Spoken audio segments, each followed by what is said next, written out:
मेरे जान तुम्हें एक छोटी सी कहानी सुनाता हूँ। एक छोटा सा गांव था जिसकी की सारी जनता अंधी थी, सिर्फ आंखों से नहीं बल्कि बुद्धि से भी। तो एक बार उस गांव में काफी बड़ा हाथी आया। तो उस गांव के कुछ ज्यादा बुद्धिमान लोग जिनको पता नहीं था कि हाथी क्या होता है, उसको एक्सपीरियंस करने के लिए उसको गले लगाने की कोशिश करते हैं। अब ऑब्वियसली हाथी काफी बड़ा था, तो किसी के हाथ उसकी सूंड लगी, किसी के हाथ पेट, किसी के हाथ में पूंछ आई, तो किसी के हाथ में टांग और किसी के हाथ में उसका क्या बात करता है यार? कुल मिला के सब लोगों ने अपनी जितनी बुद्धि थी उसके अकॉर्डिंग हाथी को उसके बॉडी पार्ट से जज कर लिया और उनके अकॉर्डिंग वो बॉडी पार्ट ही हाथी थे। मतलब पूरा हाथी किसी की समझ में नहीं आया। अब तुम सोच रहे होंगे कि मैं तुम्हें ये कहानी क्यों सुना रहा हूँ। असल में वो हाथी है ब्रह्मास्त्र मूवी। और ये जितने भी लोग मुखिया बन रहे हैं ये हैं यूट्यूब की बॉयकॉट प्रजाति नंबर 2 के सदस्य। इनकी अभी तक यही समझ नहीं आ रहा है कि ब्रह्मास्त्र मूवी असल में है क्या। ट्विटर पे इसी प्रजाति नंबर 2 का हर इंसान एक ही खाली थिएटर की फोटो कभी दिल्ली के पीवीआर की बता के शेयर कर रहा है, तो कभी मुंबई के पीवीआर की, तो कभी केरला के। अब भले मानुस तुम ये बताओ कि तुम ही अकेले क्यों मुजरा कर रहे हो थिएटर में जाके।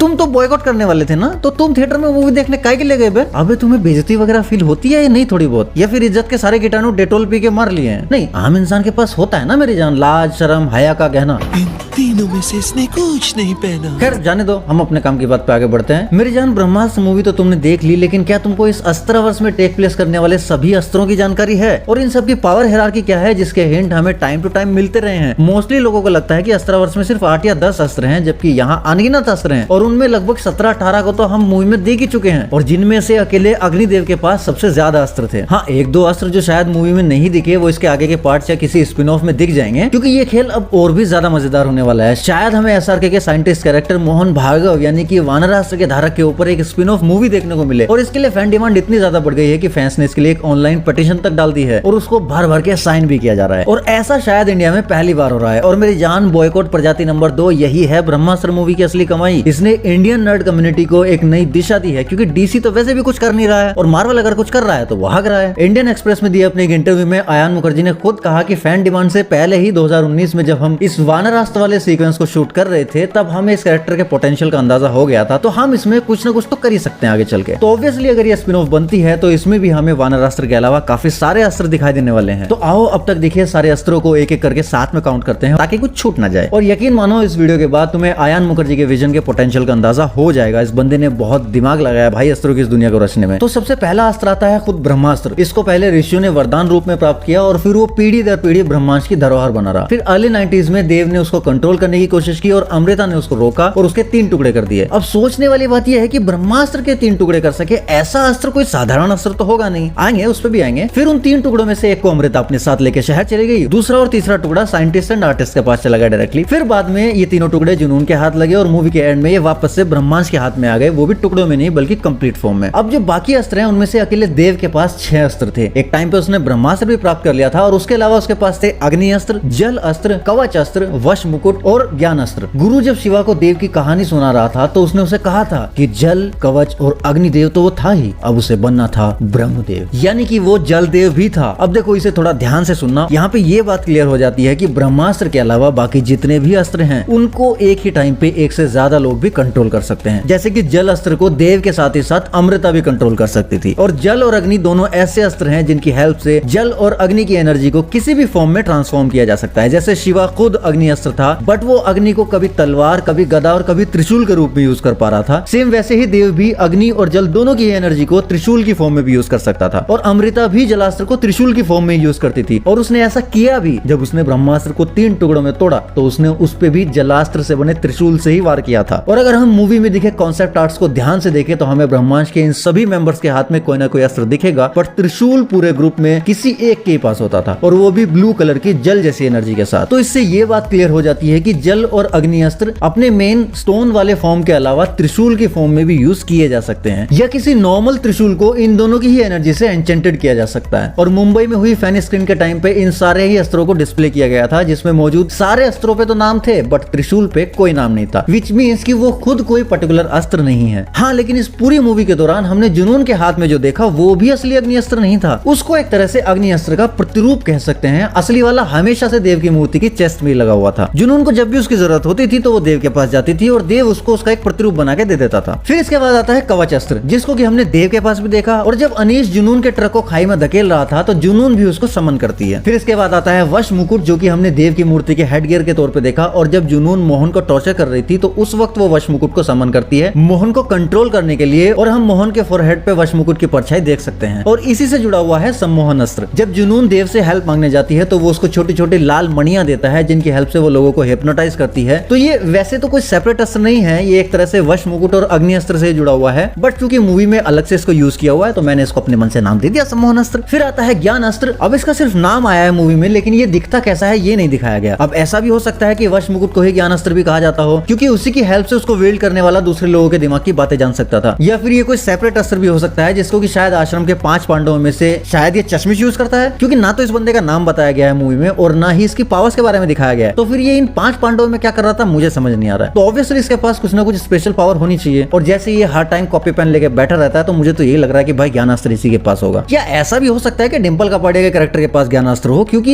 ये डायलॉग इसी ने पेला था कि तारो का जोक बता रहा है कि इस स्थिति के पीछे कोई बहुत बड़ा रहस्य छुपा हुआ है, मतलब कि इसके पास ग्रह नक्षत्रों के कॉम्बिनेशन एंड उनसे होने वाले प्रभाव की नॉलेज है, तो मे भी इसके पास ज्ञानास्त्र हो। देन आता है पवन अस्त्र, जो कि तेंजिंग के पास था और उसके खाई में गिरने के बाद उसको ईशा ने उठा लिया था। तो अब फिलहाल वो ईशा के पास है और मे भी नेक्स्ट पार्ट में वही पवन अस्त्र की विल्डर हो। खैर इस पे हम अलग से चर्चा करेंगे एक वीडियो में। देन आता है पाषाण अस्त्र। अब हाँ मूवी में इसका जिक्र नहीं आया है, बट अगर हम अयान मुखर्जी का ब्रह्मास्त्र विजन वाला वीडियो देखे, वो भी हिंदी वाला नहीं इंग्लिश वाला, तो उसमें उन्होंने clearly fire, wind and water के साथ ही साथ अर्थ का भी जिक्र किया है। तो या तो वो गलती से अंग्रेजी में फ्लो में बोल गए, जिसके की चांसेस मुझे तो बहुत कम लग रहे हैं। तो यानी कि अर्थ बेस्ड पावर वाला भी एक अस्त्र इस यूनिवर्स में एग्जिस्ट करता है, जिसका नाम मेरे अकॉर्डिंग तो पाषाण अस्त्र होना चाहिए, बाकी देख लेंगे बाद में। And according to my theory उसी की हेल्प से अमृता ने देव को पत्थर की मूर्ति में कन्वर्ट किया होगा। फिर आता है वानर अस्त्र। ये एसआरके के साइंटिस्ट कैरेक्टर मोहन भार्गव के पास था, जो कि उसके मरने के बाद रफ्तार के पास चला गया, और फिर जब शिवा ने उसको जला दिया और वो खाई में गिर गया तो वानर अस्त्र भी उसके साथ ही खाई में खो गया। देन आता है नंदी अस्त्र, जिसको कि हमने देखा आर्टिस्ट अनीश शेट्टी के पास, जिसमें कि 1000 नंदियों की ताकत है और इसके अंदर हीलिंग फैक्टर भी है। और अनीश के मरने के बाद ये जोर के हाथ लगता है, और मूवी के एंड में जब शिवा जोर को मार देता है तो ये वापस से ब्रह्मांश के हाथ लग जाता है। अब देखो वानर अस्त्र और नंदी अस्त्र के, या फिर यूं कहूं कि इन दोनों के धारकों, साइंटिस्ट और आर्टिस्ट, इन दोनों के ही कैरेक्टर में काफी ज्यादा पोटेंशियल है। तो इनके ऊपर मैं एक अलग से वीडियो बनाकर उन दोनों का पास्ट, प्रेजेंट एंड फ्यूचर अच्छे से एक्सप्लेन करूंगा। इसके बाद आता है प्रभास्त्र, जो कि ब्रह्मांश के गुरु रघु के पास था। देन आता है मायास्त्र। अब देखो ये कोई सिंगल अस्त्र नहीं है, बल्कि ये मल्टीपल एंटिटी के रूप में एग्जिस्ट करता है। एक मोहन के पास था, एक गुरु के पास भी था और एक अमृता के पास भी था। ये एक बॉक्स टाइप का होता है, इसमें किसी भी चीज को छुपाकर इसके ऊपर इसके विल्डर के खून की कुछ बूंदे ड्रॉप की जाए तो ये अपने अंदर रखी चीज सहित किसी दूसरी फॉर्म में कन्वर्ट हो जाता है, लोगों को धोखा देने के लिए, इसलिए उसको मायास्त्र कहा गया। फिर आता है नागधनुष, जो कि ब्रह्मांश के 5 पांडवों में से एक शेर यानी कि गुरुफतेह पीरजादा के कैरेक्टर के पास था। देन गजास्त्र भी 5 पांडवों में से एक रवीना विल्ड करती है, जो कि एक तरह से शील्ड के तौर पे यूज किया जाता है। फिर आती है आयु मुद्रिका, ये भी मल्टीपल एंटिटी के रूप में एग्जिस्ट करती है। एक तो गुरु ने ट्रेनिंग सेशन के दौरान शिवा को दी थी कि पौधे में फूल खिला के दिखाओ भाई, और उसके साथ ही 5 पांडवों में से एक रानी के पास भी एक आयु मुद्रिका थी, जिससे शिवा से पहले उसने पौधे में फूल खिला के दिखाया। समझ रहे हो, जंगल जंगल पता चला है, मुद्रिका पहन के फूल खिला है। तुम्हें क्या लगा मैं चड्डी पहन के फूल खिला बोलूंगा? सही खेल गया बेंच। फिर ये एक लेसो टाइप का अस्त्र आता है। जब जोर ईशा के ऊपर अटैक कर रहा था तो उसको बचाने के लिए वहां पे 3 अस्त्रधारी ऑलरेडी मौजूद थे, उनमें से एक के पास यही लेसो टाइप का अस्त्र था, जिससे उसने जोर को बंदी बना लिया था। तो मैं इसे कहूंगा बंधक अस्त्र। फिर वहां पे जो बाकी के 2 अस्त्रधारी थे वो भी डिफरेंट भाले टाइप के अस्त्रों से जोर पे अटैक कर रहे थे। इनके नाम तुम अपने हिसाब से रख लेना और मुझे कमेंट में बता देना। और वैसे तो इनके अलावा भी कई सारे अस्त्र हैं जिनको हमें यूज करते हुए नहीं दिखाया गया, जो कि ऑब्वियसली आने वाले टाइम में और ज्यादा एक्सप्लोर किए जाएंगे इस यूनिवर्स में। और इस कॉन्सेप्ट आर्ट में कुछ ऐसे अस्त्र भी हैं जिनका हमें नाम तो नहीं पता और ना ही फिलहाल मूवी में हमें वो दिखाए गए हैं। मतलब मुझे तो ध्यान नहीं आ रहे, तुम्हें इनके बारे में कुछ पता हो तो बता देना कमेंट्स में, या कोई और अस्त्र जो मुझसे छूट रहा हो। एक तो ये लास्ट वाला अस्त्र मुझे जुनून के कान की बालियों जैसा क्यों लग रहा है ये नहीं पता। ये सब क्या देखता रहता हूँ मैं यार। और मुझे पता है अगर तुम यहाँ तक आए हो तो तुम अभी उस लास्ट वाले अस्त्र के बारे में जरूर जानना चाहोगे, वही जिसका तुम्हें शुरू से इंतजार था, जो कि ब्रह्मास्त्र से भी ज्यादा पावरफुल है, यानी कि प्रेमास्त्र। नहीं, आलिया की बात नहीं कर रहा हूँ, अपने चैनल का प्रमोशन कर रहा हूँ, इसके नाम में भी प्रेम है भाई। तो मेरे जाना फटाफट से चैनल को सब्सक्राइब कर दो, वरना मेरे पास इसके अलावा एक और अस्त्र भी है, हिरणास्त्र, और ये मैं तुम पे छोड़ दूंगा। और हाँ, अगर मुझसे पर्सनली कनेक्ट होना चाहते हो या अपनी थ्योरीज मुझसे शेयर करना चाहते हो तो मुझे इंस्टाग्राम पे फॉलो कर सकते हो। बाकी मैं मिलता हूँ आपसे नेक्स्ट वीडियो में, तब तक के लिए सायोनारा।